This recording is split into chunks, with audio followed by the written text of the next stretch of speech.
Saludos, buenas tardes, bienvenidos. La paradita a las 12 en el aire por Carivisión, Canal 26 de Claro, La Voz del Trópico Televisión, Canal 54 de Altiz, Netso TV, Canal 20 de Claro, Cananga Televisión y Radio para todo el planeta y desde San Francisco de Macorís para todo el nordeste, Telenor. Feliz decena, Camilo de la Cruz y un servidor. Les saludamos para ofrecer hoy el último programa de esta semana, viernes, y tenemos un invitado de lujo a distancia.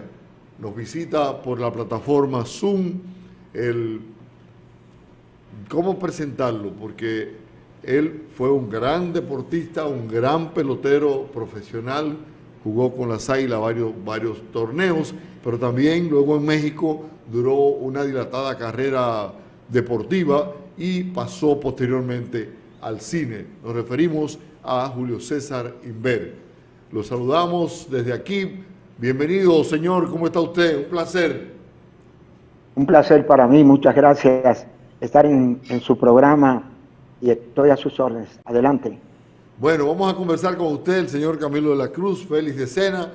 Ambos son del ámbito deportivo, pero creo que con usted también podemos ir un poquito más allá, porque usted tal vez en México puede que sea más conocido como actor que como deportista.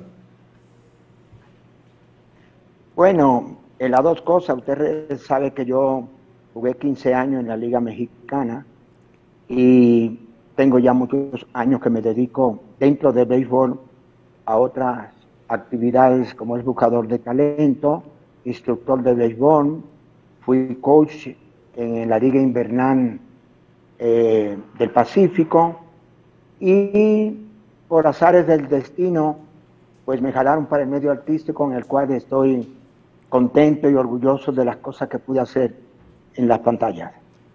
Bueno, saludo Julio César. Nosotros siempre en las efemérides dominicanas señalaba que usted fue el lanzador que ganó el primer juego de estrella del béisbol celebrado en República Dominicana.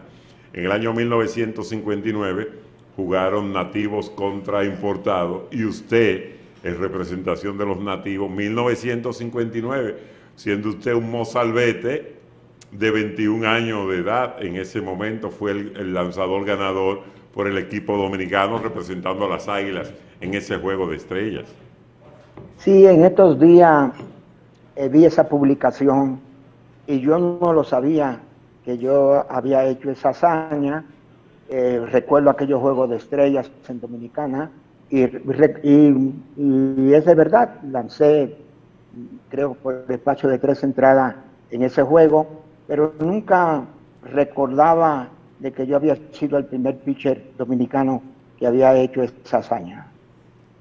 Así es, pero yo recuerdo cuando uno lee las efemérides de las Águilas Cibaeñas de la década de los 60, hay un juego que yo creo que usted estuvo ahí porque usted era lanzador de las Águilas, cuando Tony Oliva, que lo exaltaron al Salón de la Fama, disparó un batazo que anotó desde primera con un hit al left field. Yo recuerdo que Bullo Stephanie comentó muchísimas cosas sobre esa hazaña de Tony Oliva en el Estadio Cibao en aquel año. Eso fue 63-64, si mal no recuerdo.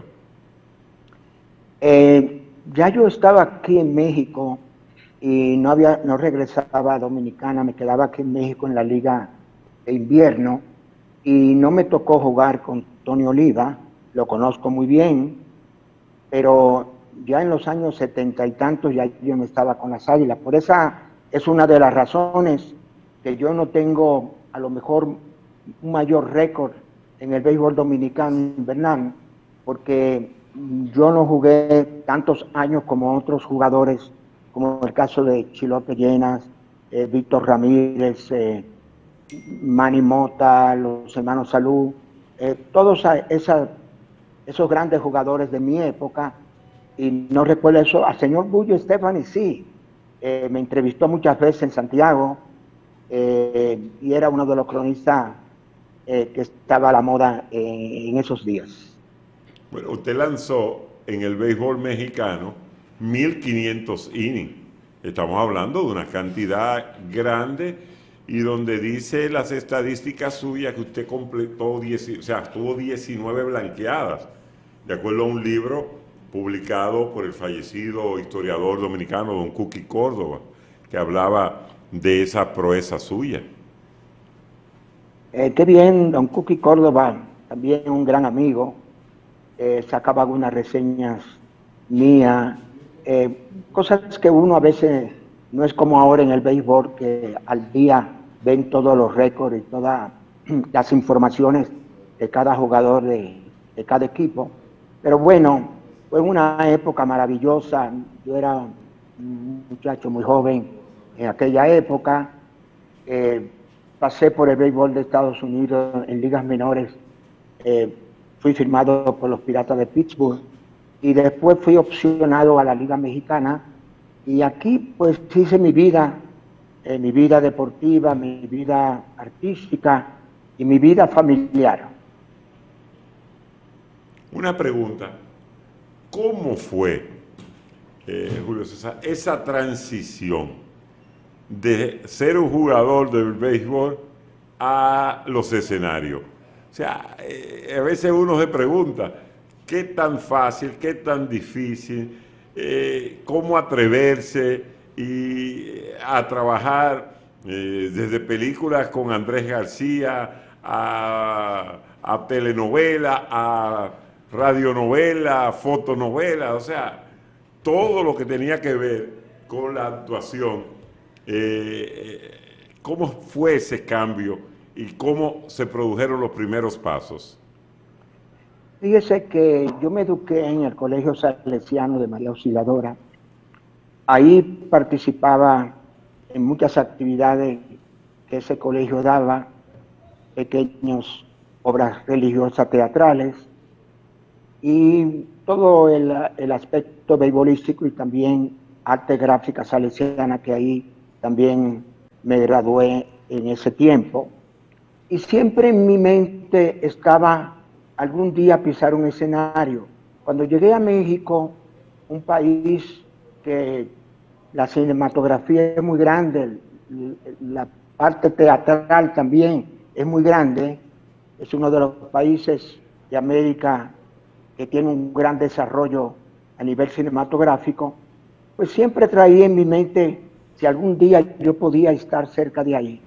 Eso no se dio hasta que en mi último año con los Zaraperos de Saltillo salió una publicación y una foto mía en un periódico llamado Esto, y en ese tiempo se usaba mucho el afro, y yo traía un afro muy grande, y andaban buscando a una persona para que le hiciera algunos doblajes a aquel gran deportista y actor del cine americano, Jim Brown.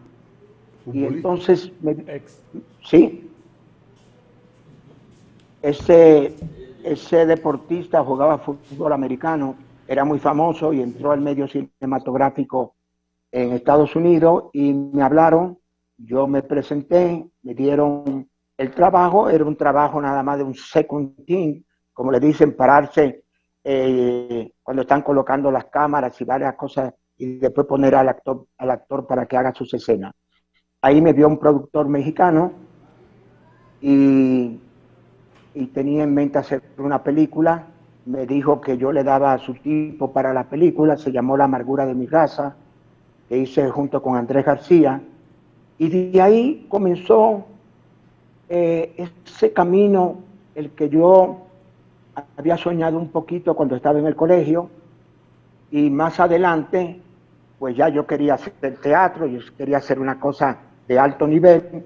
Estudié un poco de actuación aquí en México con un maestro ya fallecido llamado Dimitrios Sarras, un maestro griego, y ahí fue el comienzo de mi vida artística en México y pude hacer teatro clásico, llegué a hacer Shakespeare, El mercader de Venecia de William Shakespeare, donde yo hacía El príncipe de Marruecos. Así se da ese comienzo y lo aproveché al máximo y de verdad que estoy orgulloso de la oportunidad que se me dio en México. ¿Usted no conserva, digamos, parentescos aquí en República Dominicana? ¿Algún pariente que usted venga y visite con frecuencia, o algún primo, un hermano?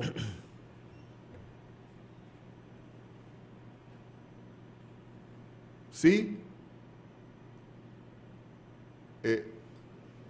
Parece que su teléfono se puso en mudo, en mute.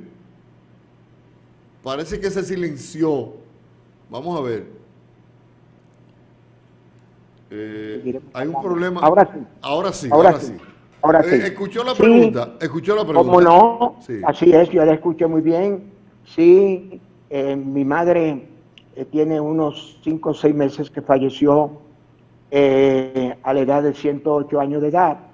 Y tengo mi hermana allá, tengo sobrinas y tengo una hija, que es mi primera hija que yo tuve, llamada Lourdes. Ella, pues ya es una mujer casada con hijos y con nietos, aquí mexicanos, y ella vive en Dominicana. Y tengo varias familiares también en Dominicana, y cuando voy los visito. Y recuérdese que yo también trabajé hace muchos años para los Dodgers de Los Ángeles, y yo iba con frecuencia a la academia de los Dodgers. ¿Usted, con cuál de los dos oficios usted se sintió más complacido, más satisfecho? ¿Con el de beisbolista o con el de actor? Bueno, el béisbol ha sido mi vida. En Dominicana es el deporte rey. Lo jugaba desde que era un niño, descalzo en la calle, y obviamente de ahí surgió toda mi vida. Pero cuando entré al medio cinematográfico, también es una área absorbente, y estar frente a las cámaras y hacer todas esas cosas que trae uno adentro según el personaje que le toca interpretar es fantástico. Creo que a las dos profesiones le tengo un gran cariño. ¿Y su relación con Andrés García todavía se mantiene, o eso fue una cosa coyuntural que finalizó con el compromiso de la película? Ahí estoy mirando en la pantalla algunas escenas Sí. de La amargura de mi raza. Yo no sabía que él era dominicano.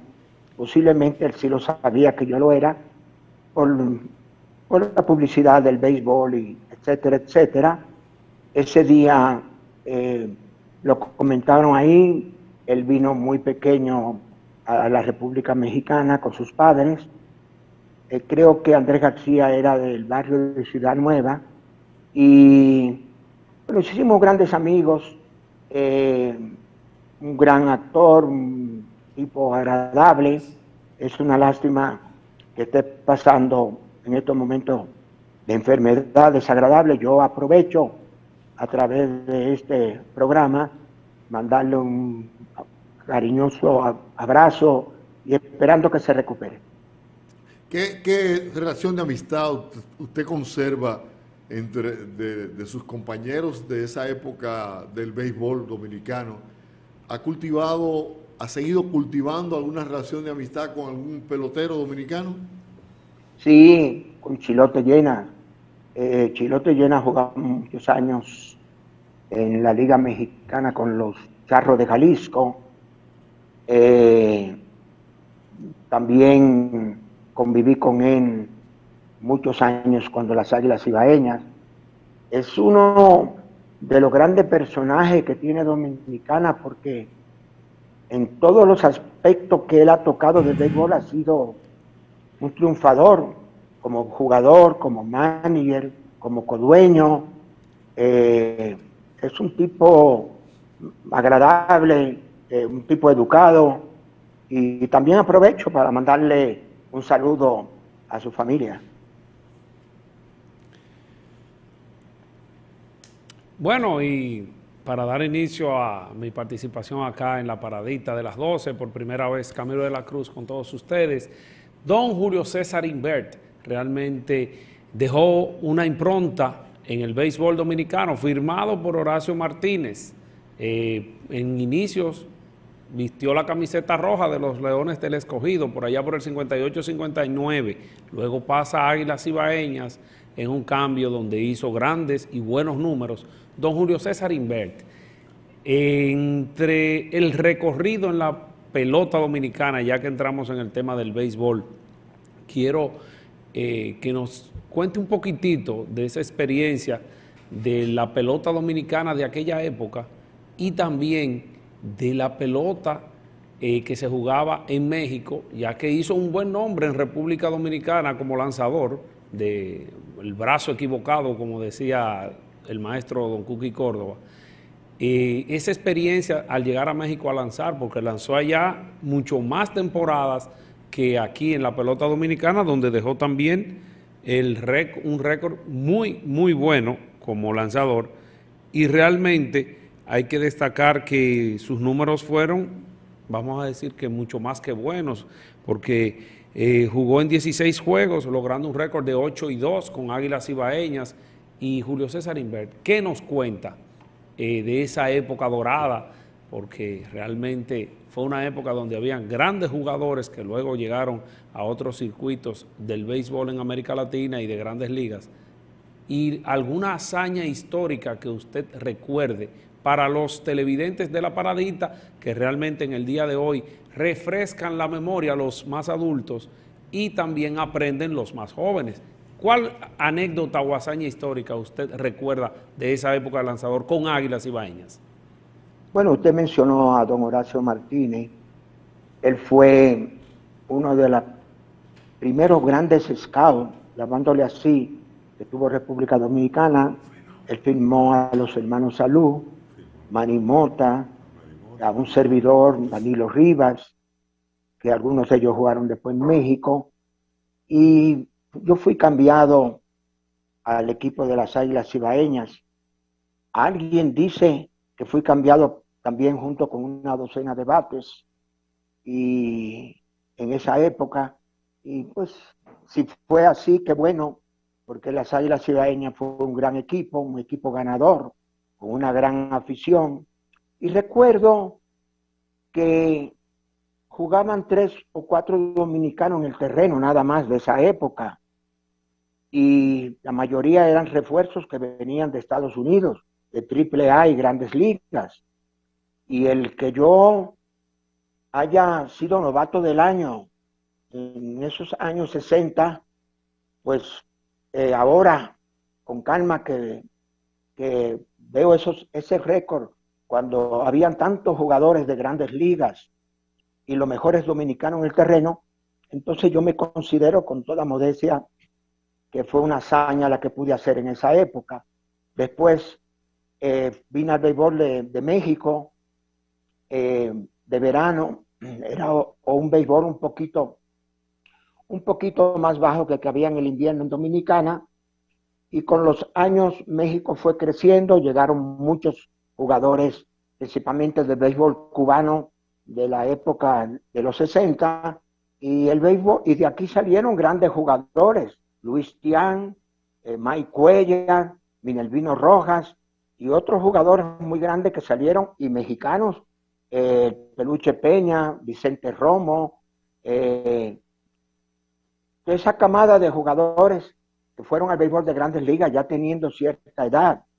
Y entonces la Liga Mexicana comenzó a ser muy importante para el béisbol de Estados Unidos, y actualmente es una liga muy importante, se desarrollan muchos jugadores. Tenemos a don Fernando Valenzuela, a la Fernando Manía, que movió el béisbol del mundo, y Vini Castilla, el oaxaqueño que batió más de 40 jonrones en una temporada, y ahora mismo a un joven que yo firmé para los Diablos Rojos de México cuando tenía 14 años de edad, y después los Dodgers, Mike Brito, lo firmó a la edad de 17 años para Dodgers. Julio Urías, es una sensación este jovencito, y que yo tuve la dicha de firmarlo cuando tenía 14 años de edad. A mí me sorprende esa información que usted acaba de dar sobre Julio Urías. Quiere decir que usted sigue ligado al béisbol, porque Usted tiene 82, 84 años ya, ¿verdad? Va a cumplir, o cumplió. Entonces, Julio Urías es un muchacho que apenas tiene en Grandes Ligas 3 años. Llegó a Grandes Ligas con 19 años de una manera espectacular, haciéndole recordar a uno, guardando la distancia, a Fernando Valenzuela, pero ahí está donde él va a competir con el dominicano Sandy Alcántara por el premio al mejor lanzador de la Liga Nacional. Así es, este joven yo lo vi en aquellos años en un campeonato nacional de México. Él venía con el equipo de Sinaloa, él es de ese estado, aunque es de una ciudad muy cerca que se llama Culiacán. Y él venía con el equipo de Sinaloa, lo vi el primer día jugar en primera y en el outfielder, y lo vi batear, y su físico me llamó la atención. Hablé con su padre y me dijo, trata de verlo mañana, que él va a pichar. Y lo vi y me encantó. Hablé con su padre y le dije que me gustaría firmarlo a México. Su papá me dijo que él tenía muy poca edad, y de repente le veo debajo de su párpado, de uno de sus ojos, donde él tenía un acceso debajo del ojo. Le pregunté que se le había picado una avispa o algo ahí. Su padre me dijo que no, que él había nacido con un problema y que eso lo tenía, muy triste, porque este muchacho tenía las condiciones de que podía ser un buen jugador. Me le fui encima al papá, como decimos, agresivamente, y le dije, si usted firma con los Diablos Rojos, nosotros lo operamos. Le hablé al dueño del equipo, al señor Mansur, y me dijo, ¿tú estás seguro de lo que estás haciendo o quieres hacer? Le dije, sí. Este muchacho, le dije, y me dijo, aún con el problema que él tiene en el ojo, que lo tiene casi cerrado, ¿tú lo quieres firmar? Y le dije, el problema de Julio Urías es en el ojo, no en el brazo. Este muchacho puede pichar con un solo ojo. Y así es la historia de este gran lanzador. Bueno, vamos a hacer una paradita, si usted nos permite. Vamos a continuar después de la pausa esta conversación con usted para recrear otros ámbitos de su carrera, tanto como pelotero como actor. Así que con su permiso, hacemos una paradita y regresamos en breve. No se muevan. ¿Cómo no? ¿Cómo no?